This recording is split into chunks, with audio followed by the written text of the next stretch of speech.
Hi, this is Denise Mathew, and today I'm going to make a scroll type lariat design. It's very simple, and it's the kind of thing that if you put a clasp on it, you can change out the charms as much as you like. I'm working with 4 inches of wire today, and the first thing you're going to do is just roll in a little bit on the top, and you're just going to get a little curl on the top like that, okay? And then you're just making an S shape, and I'm just going to use my chain nose pliers to shape it.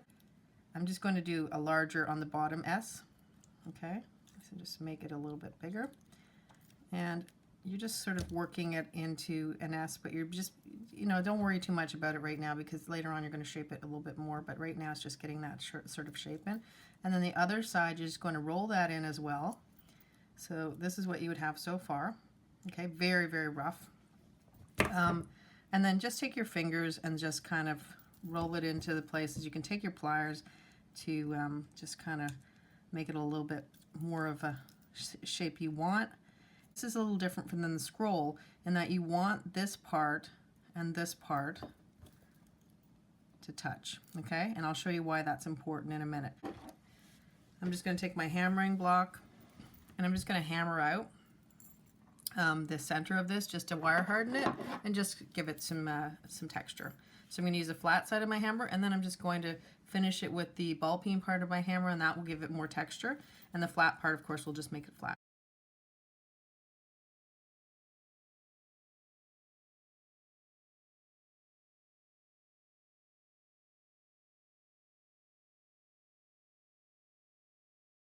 And now that it's hammered, I'm just going to take my pliers and I'm just going to continue to work that into a shape that I like.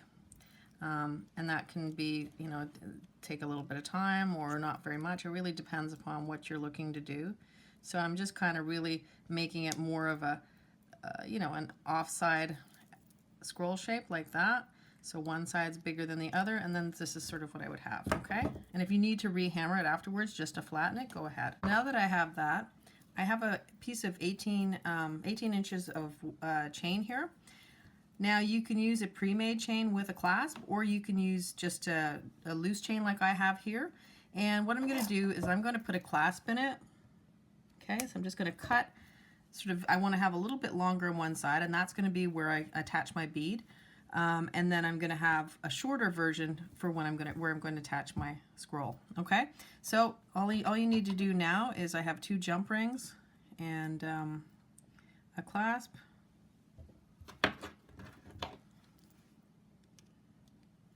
Just going to attach a jump ring on one side. Close that jump ring up. And again, you don't have to do this if you already have pre-made chain. You're just going to cut the chain with one side longer than the other. And then on the other side, I'm just going to have a plain jump ring. And I'm using a bigger jump ring because it's easier for the clasp to go in it. Or if you prefer, if you have a clasp tag, you can use that as well. And then just close that up. So now, I'm just going to clasp those together.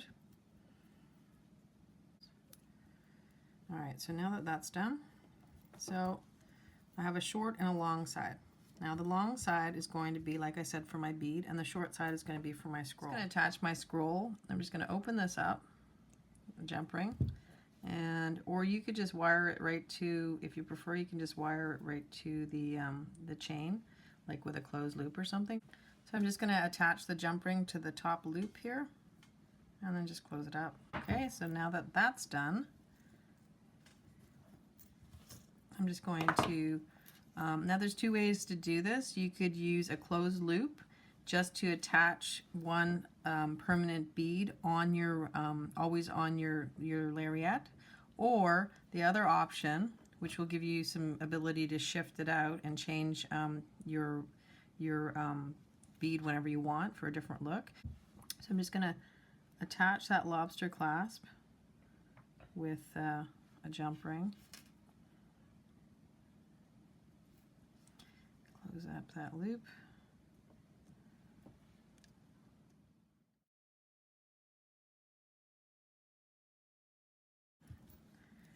Just do a closed loop, and then just once you do a closed loop, you can permanently attach a clasp where you can permanently attach a charm or a bead or something. Now you can use a charm, you can use a bead, you can use whatever you want. I mean, whatever you want to accent your lariat is perfectly fine. So I just did a closed loop, like a normal closed loop. I'm just going to slide on a bead, and I just do this because I like to keep the wires from poking, and it just looks a little bit more finished. That's something I always do. And then after that, just going to close that loop up. But before I close it up, if you decided to use a clasp, you put that on, or if you decide to put a bead on, you would just keep that on there. Okay, and you can get a prettier clasp than this, something a little bit more fancy. You could do a scroll if you wanted to, and just attach it. Another, like a smaller version of a scroll. So I'm just going to trim that back now that that's wrapped. So now I have my lobster claw clasp on there, and the only thing you need to do here is just slide it through here, thread it through here, and then you can just clasp on your bead. Now this is just a plain druzy that's just wrapped, and that would just be one look that you would have right there. All right, now if you prefer to not have your lariat move, what you can do is you can take a jump ring and then just decide where you want it to go, and then just push it right through one of the links of the chain, and then right around your circle, okay, and close that up, and that will effectively stop your lariat from moving. It'll keep the dangle in exactly the right place. If you want to change out the charm, you can just, here's a tassel, you could do a tassel, and then again you would have the same sort of, it'd be a different look that you could use. And again, if you are using the jump ring, then you would be able to you know, clip it anywhere you like and stop it from moving. And I will have the link for how to make this tassel charm if you would like. And that concludes the tutorial. I hope you liked it. If you did, please like, share, subscribe, and comment. We'll see you next time. Thanks for coming. Bye for now.